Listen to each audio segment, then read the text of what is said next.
Sonic Racing CrossWorlds has to be one of the weirdest pre-release cycles for a Sonic game in a long time, because I've never seen a single announcement ruin a game's PR this much. Now, before the Summer Game Fest trailer, Sonic Racing CrossWorlds looked to have had it in the bag. The gameplay looked really fun and it was especially chaotic, bringing back the vibes of something like Mario Kart Wii. It brought back stuff like the transform mechanic and extreme gear. From the early footage, the only thing I could say that I was disappointed in was the soundtrack, which honestly hasn't gotten better as more footage has been released, but we'll get to that later. Sonic Racing CrossWorlds was also constantly being compared to Mario Kart World, as these two were the main kart racers releasing this year. Well, other than the GOAT. And with these comparisons, one focal point especially was the price, because Mario Kart World was launching at an astonishing $80 for the full game. This kind of price point for just a racing game really rubbed a lot of people the wrong way. No matter how amazing Mario Kart World turned out to be, that price point was still just not accessible for a lot of people. And so seeing this, Sega had a perfect opportunity to undercut Mario Kart World and release their game for a cheaper price. And in classic Sega fashion, they released it for $10 more.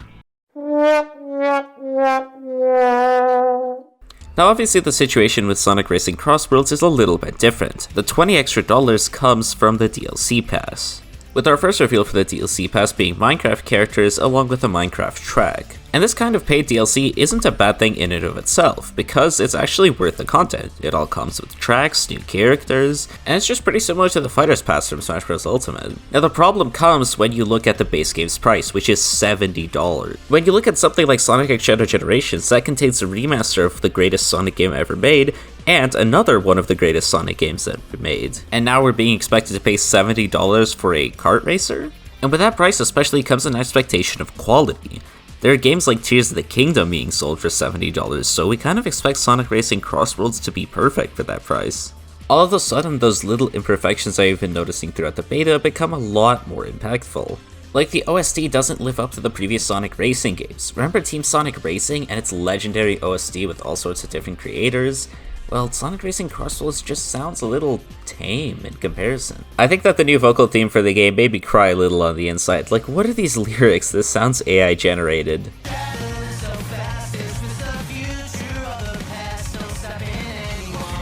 At least the CGI looks amazing. Probably the part I'm most worried about with CrossWorlds is the track design. For what we've seen so far, it looks fine, but it looks a little generic for a racing game. When you see all the Mario Kart World clips and all of the stuff you can pull off with the movement in that game, it's hard not to look at CrossWorlds and wonder, hey, why can't Sonic do that? In comparison, Sonic Racing CrossWorlds doesn't look all too innovative, other than the CrossWorlds mechanic. And even then, the CrossWorlds mechanic might get boring after a while if they stop adding new content like they did with Team Sonic Racing. Then you got the issues with the visuals, especially with a lot of the new tracks released, like Luminous Force from Sonic Forces, where the skybox is just pure black, there's like nothing there. And the clip from Woodmill Isle they released where the buildings just look so flat in comparison to the original game that was released in 2008, by the way. And then there are even issues with the animations, because the trick animations can look very flat and boring at times, and the new rival system that was teased in the footage from the Summer Game Fest demo has characters talking and it's just their mouth moving, they have no face movement. Now to some people this might seem like nitpicking, and in some ways it is.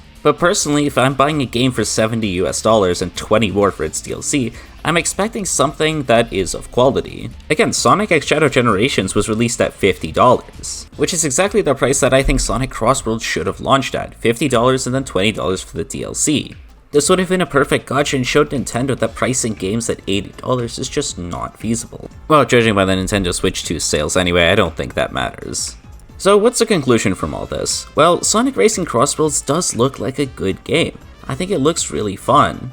It brings back great series elements like the extreme gears and the transform mechanic, while also adding its own new stuff like the rivalry mechanic. So I think it's gonna go over really well with the fanbase and critics. And the collaborations that the game has, whether leaked or already announced, have been incredible, and I think they're going to do a good job of bringing a large audience to this game. So all Sega has to do is keep up the post-launch updates and not let this game's online die like Team Sonic Racing did. But that price point of $90 for the full game and DLC sets a dangerous precedent for Sonic games in the future.